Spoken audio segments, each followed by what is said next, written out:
Boa noite, sejam todos bem-vindos a mais uma edição do programa especial de informação aqui na MBC TV.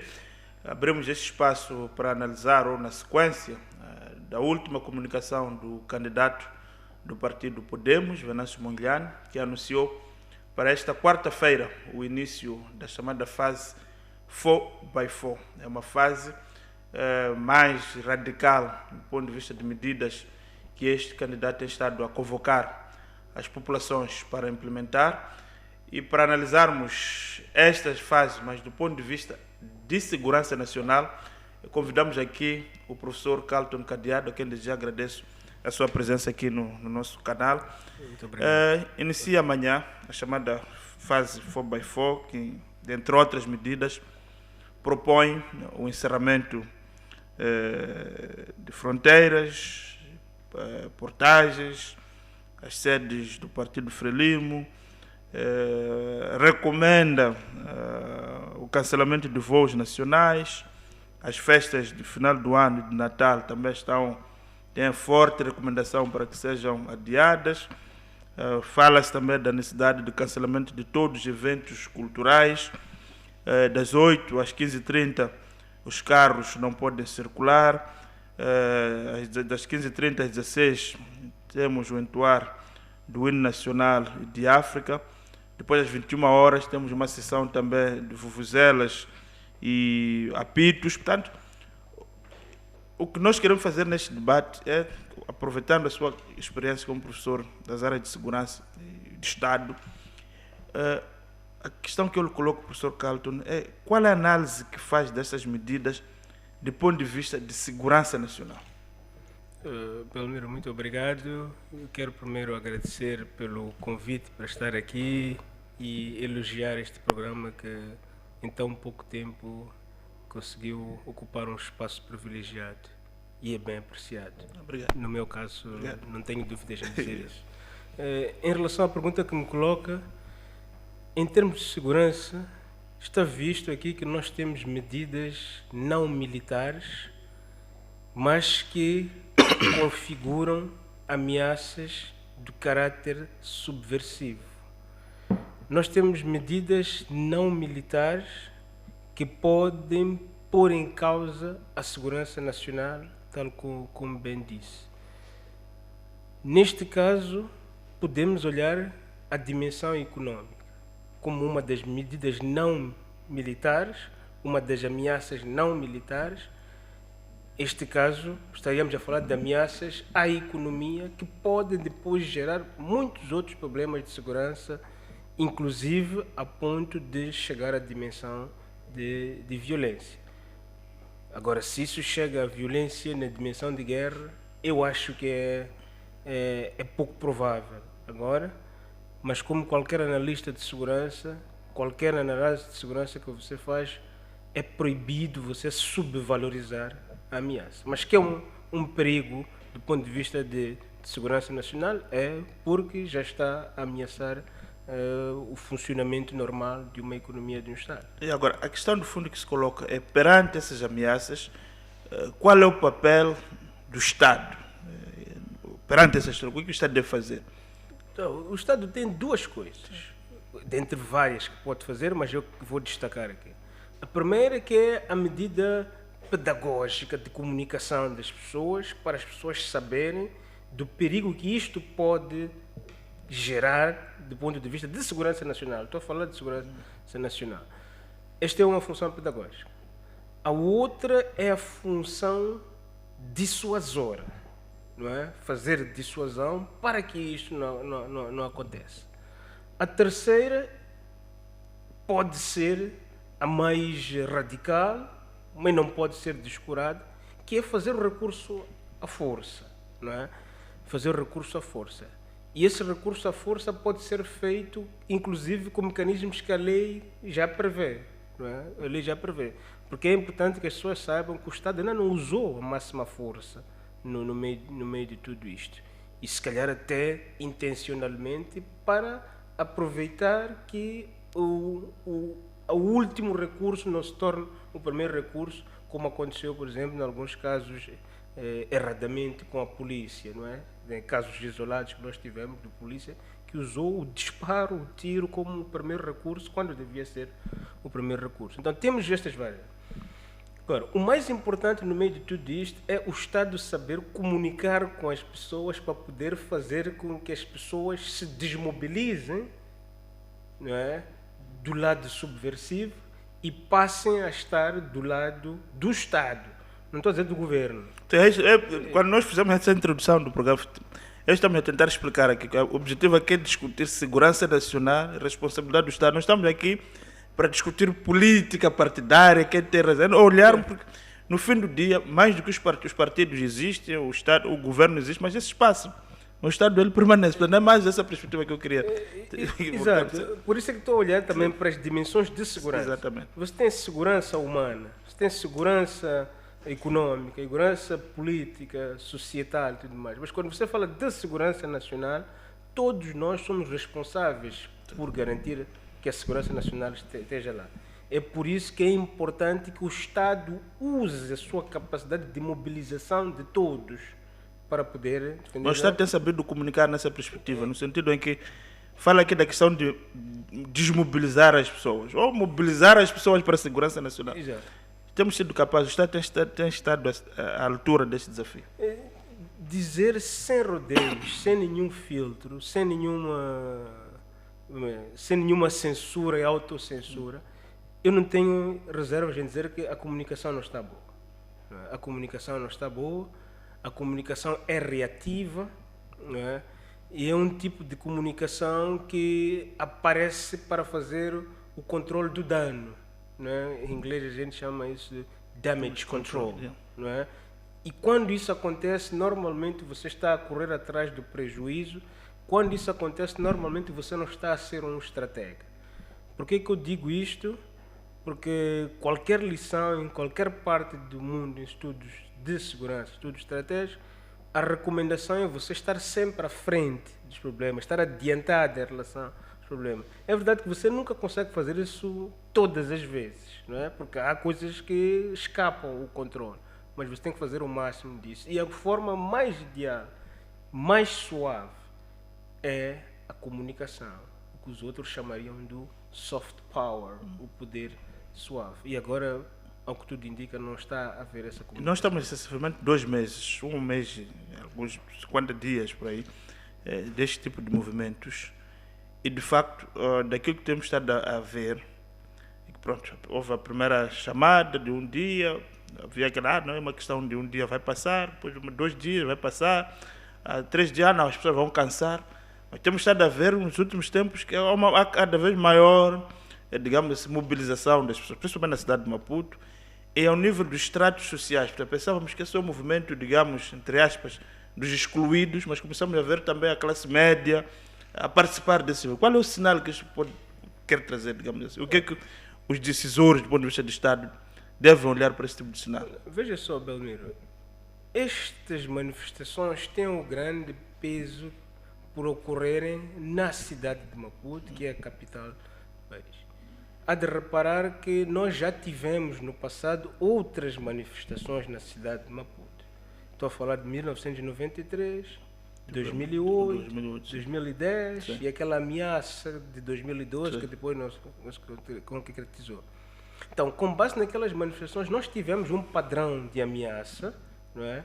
Que normalmente duravam 3 dias, as pessoas depois diziam que não conseguimos prolongar isto, com um respeito também considerável pelo lado social das pessoas, como por exemplo cerimônias fúnebres. Não é?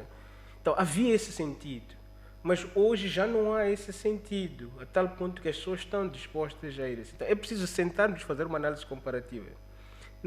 Nas outras manifestações, a ameaça à segurança nacional não tinha essa dimensão, porque o tipo de manifestação, apesar de mexer com o lado econômico, não se comparava em nada com o que está a ser dito agora. Então, é preciso fazermos uma análise comparativa entre todas as outras manifestações e esta. Em termos de atores que estavam envolvidos lá, que é a grande pergunta que me coloca, nas de 2008 e de 2010, já se notava a presença da elite intelectual também nessas manifestações. Como? Atrás da cortina.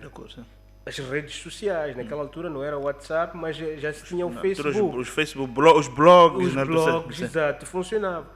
E nessa altura eles não davam a cara, era tudo por trás da cortina. Mas desta vez já temos esta coisa. O que significa dizer que não é uma absoluta novidade a presença deles, a novidade é a exposição que eles dão neste momento e se calhar um pouco também a magnitude do que acontece. Mas é quem diz, por exemplo, que um dos grandes fatores, um dos grandes erros é que o nosso Estado, depois da forma como nasce, de uma luta de libertação nacional, foi confrontado com várias ameaças, tanto externas ou internas, mas tinha um padrão militar, ou seja, esta nova, ou seja, o Estado consolidou-se ou preparou-se para responder a esse tipo de ameaça, do ponto de vista militar, por isso pronto, conseguia sempre se conter, de uma ou de outra forma, se conter as ameaças de Afonso Dhlakama, mas que este novo tipo de ameaça, o Estado moçambicano não está preparado. Não, mas eu digo uma coisa, a reação do Estado pode não ter sido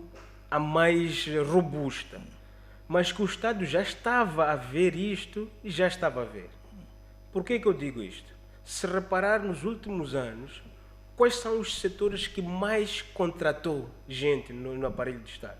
As Forças Armadas, sobretudo a polícia. Sobretudo a polícia. O que significa dizer que eles já tinham visualizado o perigo da ameaça, ou não é o perigo da ameaça, a ameaça, ou o perigo ou o risco nas cidades. Ademais, já havia um discurso forte de consciência do problema da pobreza urbana. Então, consciente disso, já se sabia que a pobreza urbana podia ser um dos fatores de mobilização, de fúrias contra o Estado, nesse caso. Aliás, eu não diria nem é contra o Estado, contra o governo. Só que isto depois é que toma a dimensão de ameaça ao Estado. Certo? Então, já se sabia que havia isso. Então, o Estado, o governo, mobilizou os recursos que mobilizou para poder preparar pessoas para defender as cidades, não é? E preparou pessoas para defender o mato, entre aspas, não é? Que é a dimensão militar, como tu bem dizes, que estava sempre enraizada. Mas o outro elemento fundamental que vale a pena mencionar aqui é que quando o Estado faz esta contratação, era também uma medida para diminuir o número de pessoas potencialmente recrutáveis ou mobilizáveis para a subversão. Só que, Belmiro, digamos com toda a frontalidade, o Estado errou, o governo errou por não ter trabalhado seriamente na questão da política de população. Belmiro, hoje você tem em Moçambique cerca de 500 mil jovens prontos para ir para o mercado de emprego. Por ano. Por ano. Com este tipo de economia que você tem, não é possível absorver toda essa gente. E a polícia, quantas pessoas absorveu? A ideia era de fazer segurança, mas também diminuir pessoas que pudessem ser um potencial de ameaça. Né? Então, só a última formação, as últimas formações da polícia falava-se 15 mil jovens graduados só em Matalana. É muita gente. É muita gente isso, é muita gente. Você está a dar uma renda a essas pessoas, né? Está a ajudar famílias, mas tem muitas outras famílias, vamos dizer, se foram 15 mil este ano, quer dizer que dos 500 mil ficaram 475 mil pessoas de fora. Então, é preciso também agirmos na dimensão de população, é preciso agirmos na dimensão econômica e social, é verdade, e veja só, isto é um assunto de segurança nacional também. Mexer a população, trabalhar a população, trabalhar a economia, é uma forma também de lidar com a questão de segurança nacional. Acha que a questão da economia não tem sido levada a sério, do ponto de vista de segurança? Ou seja, está a trazer, se formos a ver, por exemplo, os americanos, é comum ver, por exemplo, quando investem para países do terceiro mundo através da USAID, eles referem que não é dádiva, é uma questão de defesa da segurança nacional dos Estados Unidos. Ou seja, muitas vezes nós não temos dimensão desse tipo de exercício. Pensamos que bom, é mais um apoio ali, acolá. Mas os americanos sempre colocam essas dimensões muito claras. Não, isto faz parte da nossa estratégia de segurança nacional. Acha que nós, em Moçambique, ao descurarmos a importância da economia, ou de tornar a economia mais capaz de fazer essa absorção, estamos a cometer um grave erro. Não? Belmiro, é um erro.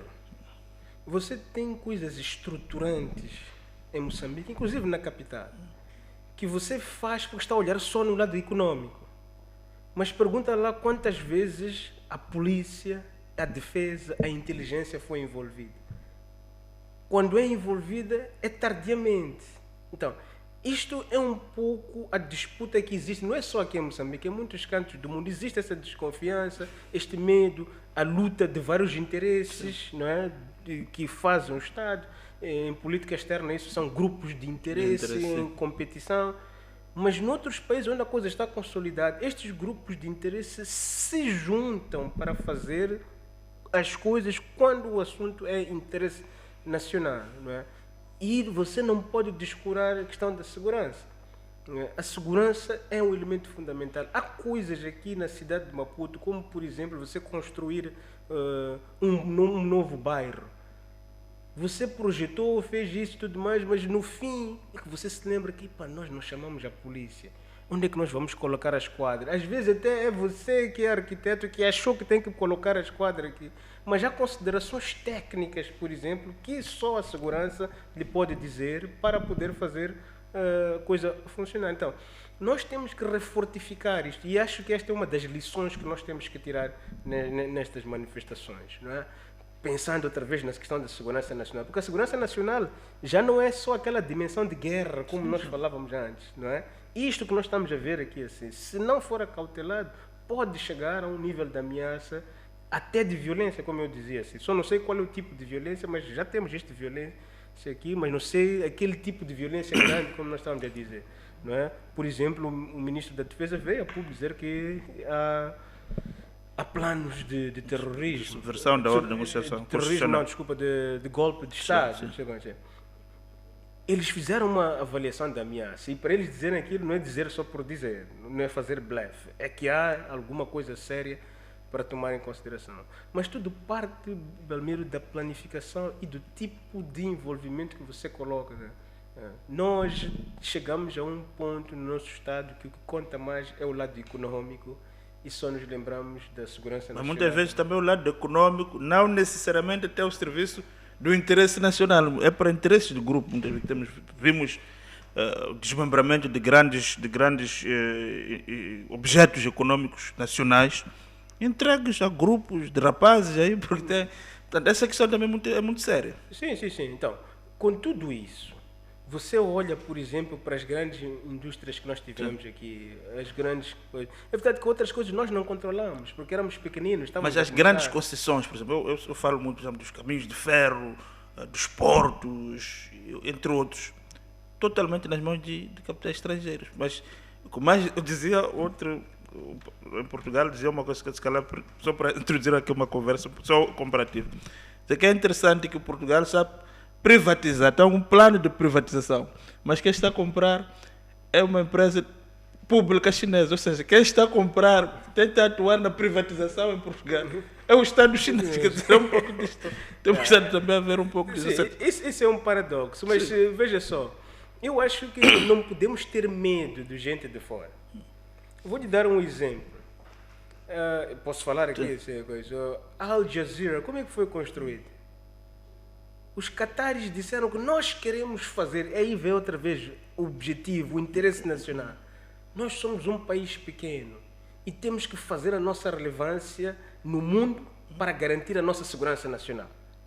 Vamos criar uma grande companhia de mídia, Al Jazeera. Eles foram buscar capital humano lá fora, na Grã-Bretanha. Se você reparar, Al Jazeera BBC, e a BBC é a mesma estrutura. É uma grande estrutura da BBC. Então, enquanto eles faziam isso, iam colocando depois o tal capital humano local. Para Qatar Airways também. A Qatar Airways é assim. Você vai para o Qatar, encontra lá os Emirados, ali tem muita mão de obra local. São estrangeiros. São estrangeiros. Então, eles não têm medo disso, contanto que você coloca resultados. Não é? E dá. E nós aqui em África, Moçambique, falamos por quê? Essa é uma boa pergunta, se calhar nós temos que pesquisar um pouco mais sobre isso. Mas o ponto central, Belmiro, é que tu podes muito bem fazer a segurança nacional do teu Estado evitando este tipo de situações aqui, de manifestações aqui, né? Porque estás a falar de cidades. Maputo, compara a cidade de Maputo e Matola, por exemplo, com a cidade de Nampula. Maputo é pequeno, é das mais pequenas cidades e tens o maior número de população jovem aqui. Toda a gente sai para vir para aqui, para Maputo. E ainda tens alto nível de índice de fecundidade na cidade de Maputo ou em todo o país. Assim. É aí onde vem outra vez a questão que eu tenho estado a levantar. Eu posso estar a puxar a sardinha, a minha brasa, porque eu estudo população e segurança. Mas nós não estamos a levar a sério isso. Não é? Você vai agora para estas zonas aqui, vai ver quais são os sítios onde tem mais tensão.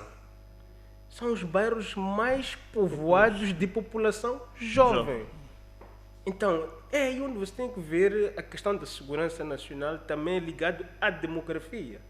Não é? A questão econômica, estamos a dizer, sim senhora, vai fazer a questão econômica, mas você pergunta, aqui no bairro de Maguanine, aqui no bairro de Ulene, o que você pode fazer mais naquela zona de econômico? Não tem.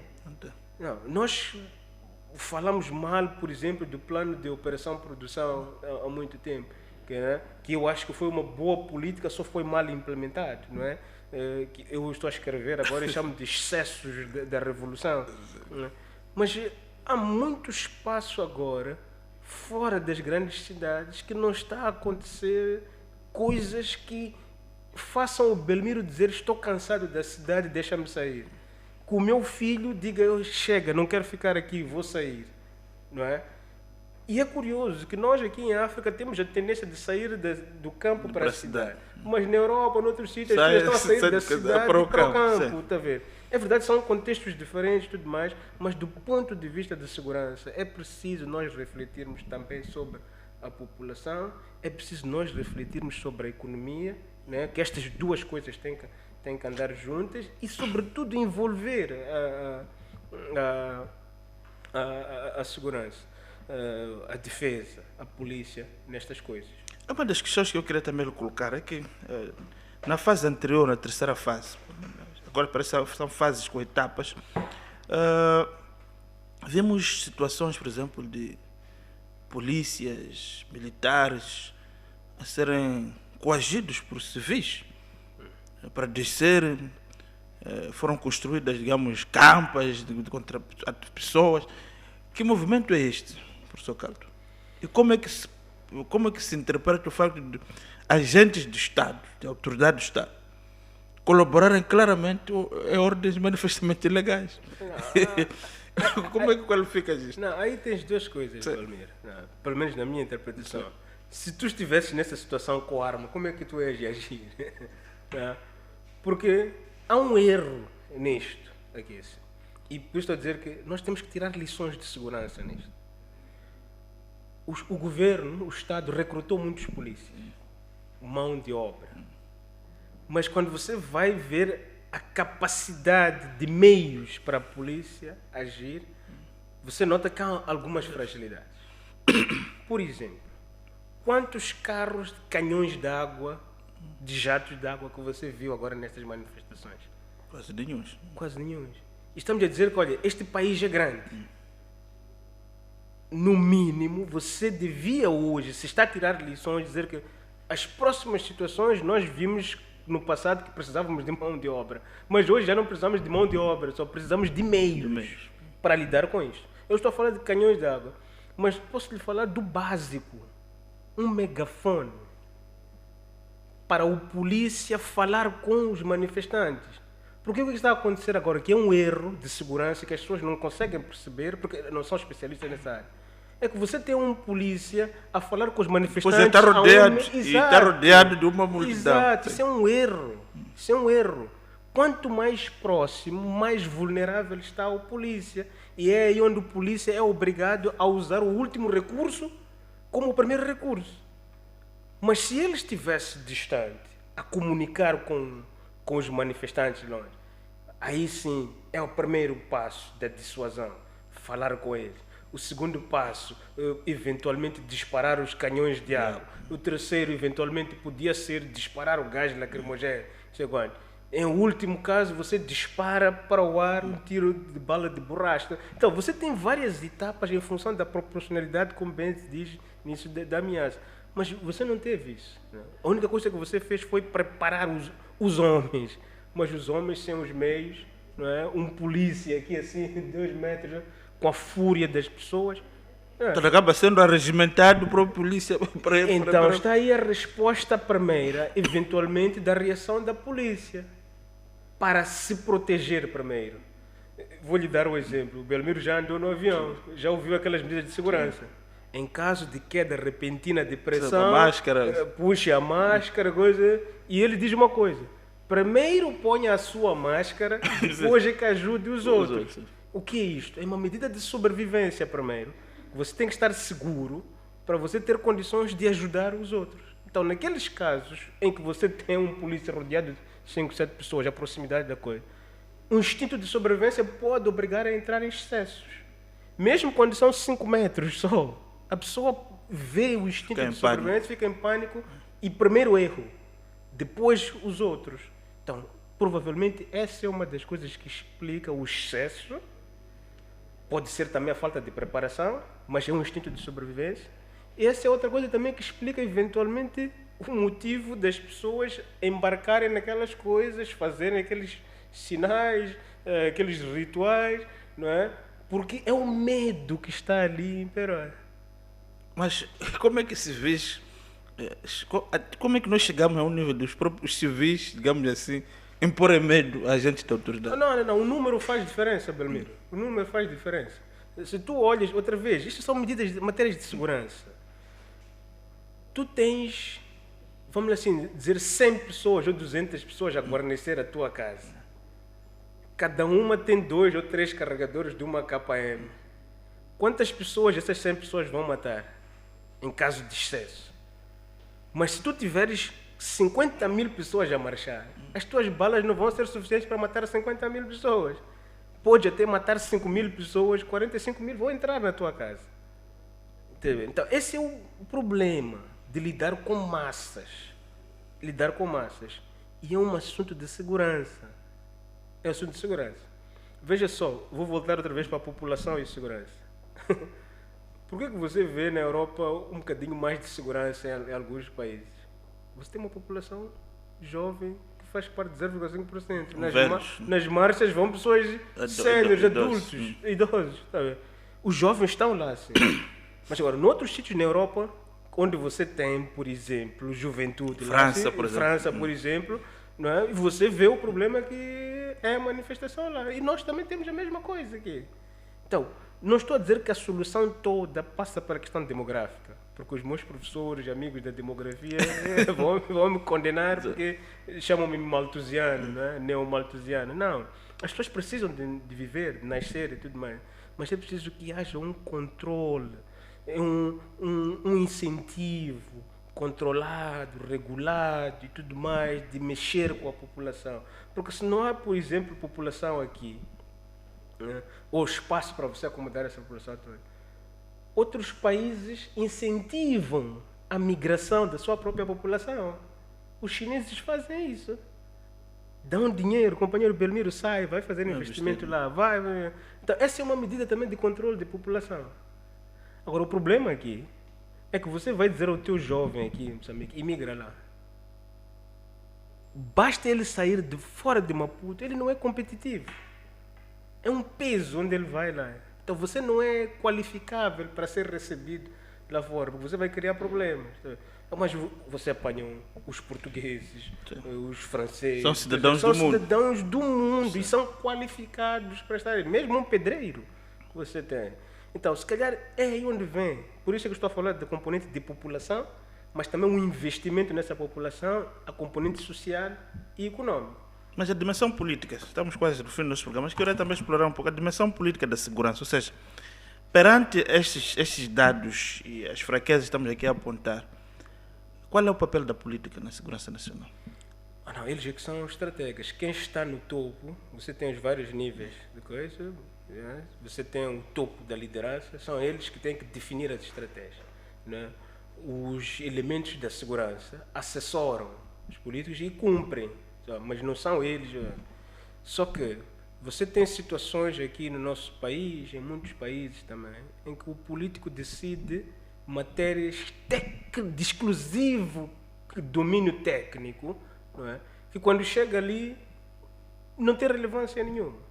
Então, por isso é que eu estou a falar outra vez, você tem um lado econômico, tem um lado político, mas se você ignora estes companheiros da segurança, que é para chamá-los só para implementar as coisas, vai ter problemas. Olhando para o caso Vertente, por exemplo, temos aqui um caso, temos um candidato presidencial que rejeita os resultados, faz uso das tecnologias de informação, de facto, para regimentar essas pessoas, e essas pessoas aderem. Por quê? Não, mas você tem várias coisas aí. Inclusive, a primeira, estou a puxar a sardinha do meu braço, que é a abundância de população jovem. A abundância de população jovem. População jovem desempregada. Na cidade de Maputo, você já não tem onde empregar muita gente aqui. Você pode dizer que não é porque são pessoas que não estudaram e tudo mais. Sim, senhora. Mas este Estado aqui, pelo menos, dá educação gratuita até uma certa idade. Mas há pessoas que não vão à escola. Eu estou-te a falar, Belmiro, da pesquisa que eu fiz. Eu perguntei a alguns jovens, as pessoas dizem que não é representativo, mas perguntei a jovens aqui da cidade de Maputo, se eu lhe der uma bolsa de estudo para você estudar no país que você quiser, e eu lhe der emprego agora, o que você escolhe? 100% das respostas foi: eu quero emprego, não quero estudar. Agora, imediatamente. Agora, imediato, assim. Tenho muitas pessoas aqui para alimentar, para viver. Aqui na zona do bairro do Jardim, você vai para casas e você vê muita gente num espaço pequeno. Está a ver? Então, exato, estou falando de jardim como um espaço, mas alguém falava de um exemplo de uma casa que tem 11 pessoas lá dentro. Como é que você vive? E só uma pessoa que trabalha no emprego formal, as outras vivem de emprego informal. Assim. Isso é uma questão de população, planificação da população, da economia também. A cidade de Maputo é uma cidade que vive da economia de serviços. Então, quantas pessoas você tem aí para absorver, quantos empregos, quantos negócios você tem para absorver toda essa gente? Então, é aí onde vem. Então, no meio de tudo isso, você tem um ambiente social fértil para consumir todo e qualquer discurso correto ou incorreto, justo ou demagogo, que te puxe para o lado da desestabilização. Por quê? Nestas situações, você tem sempre a teoria do game blame, né? O jogo da culpabilização. Você vai ver, o governo nunca vai se autoculpar por causa destas coisas. Mas você também não vai apanhar as famílias a autoculparem-se por causa desta situação. Você vai perguntar: por que você tem 6 filhos hoje? Qual é a resposta? Não trabalham muitas vezes. Não trabalham. Não trabalho. Mas você está a pensar que não, este meu filho aqui vai estudar, mas chega a 4ª classe no estudo, já acabou de estudar. Ele é que vai me dar de comer na minha velhice e tudo mais. Por fatores culturais, eu tenho que reproduzir, procriar, etc. Mas, inclusive, na cidade você tem esse tipo de comportamento ainda. Mas se não é por essa via de reprodução natural, há muita gente que está a vir para Maputo porque acredita que Maputo é o centro da terra prometida. Exato. Então, aí talvez venha o lado econômico, as políticas. Fazer com que os espaços, os distritos, as províncias e por aí adiante, sejam os locais de geração de renda, de circulação de renda. Acha que aquela ideia dos 7 milhões que tinha sido ensaiada era um exemplo de uma política pública que eventualmente podia, digamos, pelo menos impedir que muitos jovens se sentissem atraídos pela cidade? Sem dúvida. Aquela foi uma medida. É verdade que havia uma competição depois, porque as dinâmicas de conflito depois mudam. Havia uma competição já entre os mais velhos, mais jovens, que diziam que esse dinheiro nunca chega para nós, é uma distribuição. Mas era um tipo de competição política que ficava ali naquela zona, e a propensão para a instabilidade e subversão era menos quando o dinheiro não está lá. Não é? Então, a presença do dinheiro lá, da movimentação, da interação, não é? Do espaço público, de debate, do envolvimento das pessoas. As pessoas estão concentradas mais em gerir e produzir alguma coisa. Não é? Não, nós vimos agora com os projetos da Coral antes do terrorismo, muitos jovens estavam a subir. Exato. É. Mas agora, por que estavam a subir muitos jovens daqui para lá? Essa é uma das explicações, Belmiro, que eu estou a colocar. A paragem, por exemplo, da situação lá de Cabo Delgado fez voltar muita gente da elite que hoje está atrás do telemóvel a fazer ou apoiar as manifestações, dizer vamos morrer, mas ele não está lá para ir morrer, são os outros que estão lá para ir morrer, mas a revolução tem que triunfar. A revolução, sempre que você diz revolução, é subversão, não é? Porque a revolução não se faz com meios pacíficos, aceitáveis. Como dizia o Moça Tugrão, um convite para jantar. Não, você está a mexer com a ordem instituída, não é? Até pode não ser revolução violenta, mas a partir do momento que você diz isto é uma revolução... É uma ruptura. É uma ruptura e o tipo de ruptura mexe com as dinâmicas do centro de controle de poder. Então, isto mexe com é preciso fazer circular dinheiro. Porque já não podemos pegar as pessoas e dizer que para você não pode viver, sai, vai. Não, as pessoas já estão aqui. As pessoas já estão aqui. Mas é preciso começarmos já a pensar estrategicamente na nossa política de população também. Não é porque nós somos um país jovem, estamos a acreditar cegamente que é um dividendo demográfico. Não. O professor Antônio Francisco escreveu um texto, pergunta, Moçambique, somos muitos ou somos poucos? E a resposta que ele dá é interessante. Somos poucos porque este território é vasto, é grande. Não conseguimos ocupar tudo isso, com 30 milhões de habitantes. Mas somos muitos para a qualidade da economia que nós temos aqui. É pequeno. É muito pequeno esta economia e não pode absorver esta gente toda. E depois vemos, por exemplo, é onde eu digo os discursos um pouco com demagogia. Alguém que vem e diz que eu vou criar 5 milhões de casas, vou criar... Onde é que você vai pôr 5 milhões de casas aqui? Na cidade de Maputo, por exemplo. Aliás, é verdade que não é para a cidade de Maputo, é para todo o país. Casas, fundos de 500 milhões. Não é possível isso. Então, para as pessoas que estão com um nível elevado de frustração, que sentem... que não querem culpar-se a si próprio. O primeiro culpado e mais fácil e bem apetecível, que anima muito, é o governo.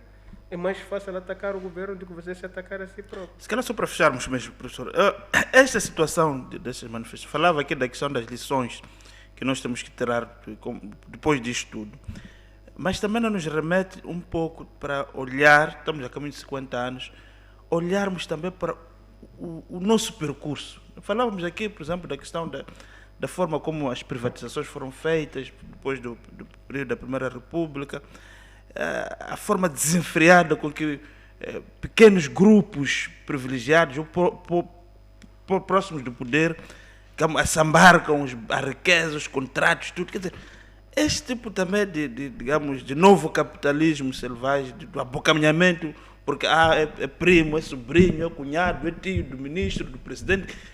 Não é uma forma também, a partir desta situação, nós também pensarmos que Moçambique nós queremos, ou de uma coisa, quer dizer que, independente de como vai terminar isto, Moçambique não será o mesmo.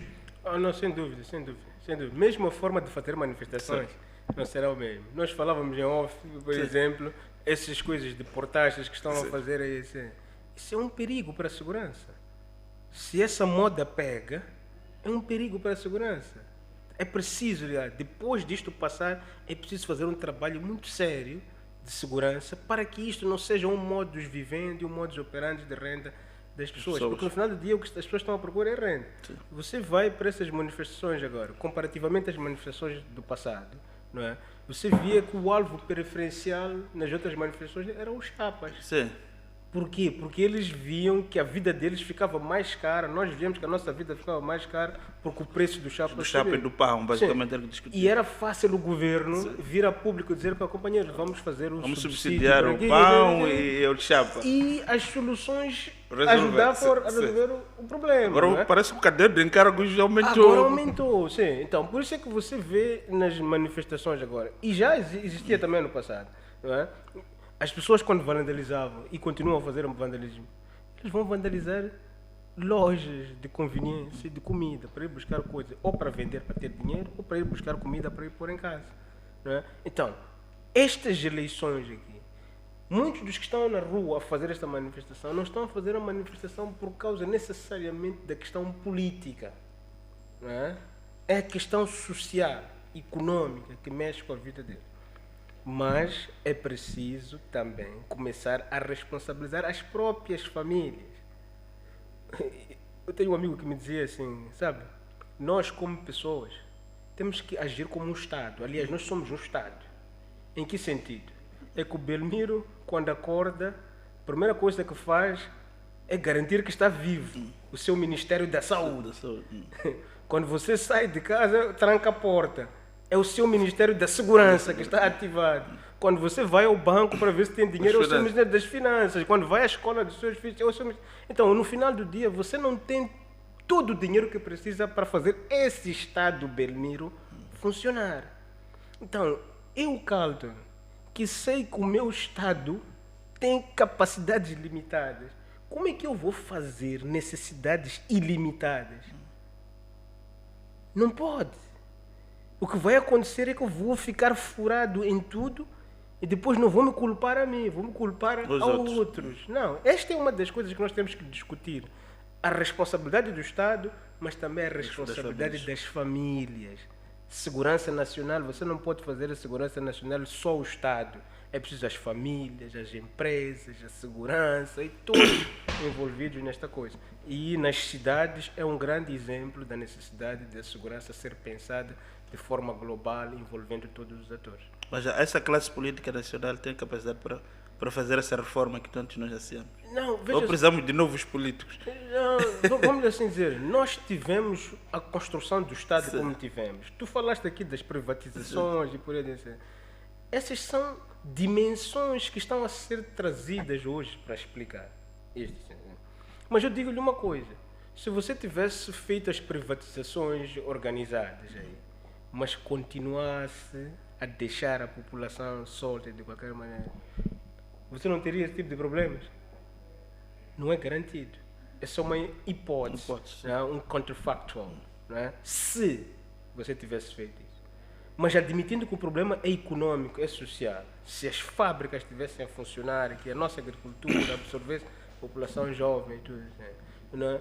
Houve um momento no nosso país que tivemos um discurso muito forte sobre empreendedorismo, agricultura e tudo mais. Né? Revolução Verde, por aí. Né? É por isso que, Belmiro, do ponto de vista de segurança, tu vês que hoje os protestos são nas cidades. No campo, meu caro amigo, as pessoas não têm falta de terra para ir procurar comida, pelo menos para comer naquele dia. Não é por causa de não ter uma ligação direta com o Estado. As pessoas vivem lá nas suas zonas, têm a sua forma de estar, ser. Também é uma explicação. Não precisam do Estado, muito, nem do centro de saúde precisam. Também vai ao curandeiro, sempre mecanismos locais para soluções. Também é uma explicação, mas admitindo que o problema principal é comida. Tu veja aí os panfletos, estamos com fome, queremos comer e não sei quando. Querem maridos, querem ter essas coisas todas. Sim, então é um problema. Então, tu vês que lá onde existe terra disponível para as pessoas estão a produzir. Né? Isso também é uma coisa para você pensar na dimensão de segurança nacional. Para dizer que a segurança nacional não é só armas. Né? Não é só armas. São políticas públicas também. São políticas individuais das famílias também. E é essa educação que eu acho que o Estado tem que fazer passar para as famílias para poder fazer. Professor, muito obrigado por esses minutos que nós estivemos aqui a fazer uma espécie de anticâmara, né? Chegamos dessa fase, 4x4, como se diz por aí. Certamente teremos mais espaço para conversar em função do evoluir da situação política e de segurança, como estamos aqui a dizer. O facto é que as medidas que estão a ser anunciadas assustam a qualquer cidadão. Estão aqui direitos também fundamentais, ao mesmo tempo que reconhecemos aqui o direito de manifestação, também, mas também é preciso reconhecer que os outros têm outro direito de ir e vir a um deles, que quero acreditar que a partir da manhã vai ser muito difícil o seu exercício em face do vigor com que se anunciam essas novas medidas anunciadas, digamos, pelo candidato Venâncio Monteiro. Tu já falou do direito de ir e vir. O primeiro direito é a minha vida, a minha segurança. Sim, exatamente. Então, portanto, há aqui muitas questões que nós esperamos, vamos continuar a trazer mais atores para discutirmos, porque achamos que é importante também a nossa forma de contribuir para que Moçambique encontre os caminhos da paz e desenvolvimento. Nós voltamos numa próxima oportunidade. Boa noite, até a próxima.